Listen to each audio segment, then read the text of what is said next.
yang kami ungkap kemarin. Untuk tersangka itu inisial A, berumur 58 tahun, beralamat di Desa Bakung. Jadi kejadian itu pada tanggal 29 Juli 2025 sekitar pukul 4 sore, yang mana korban masih berusia 5 tahun. Korban sedang berjalan di depan rumah pelaku. Korban dipanggil dengan alasan untuk membelikan rokok. Jadi korban masuk dalam rumah. Setelah itu korban keluar rumah menangis, disaksikan oleh tetangga korban. Setelah korban pulang ke rumah, korban bercerita kepada ibunya bahwa alat kemaluannya sakit.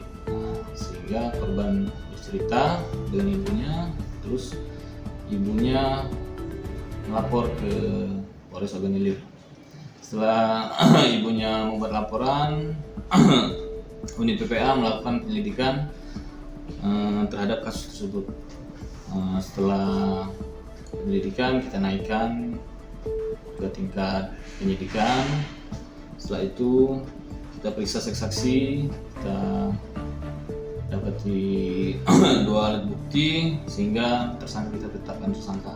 Kemarin tersangka dipanggil sebagai tersangka dan langsung kita amankan. Oke.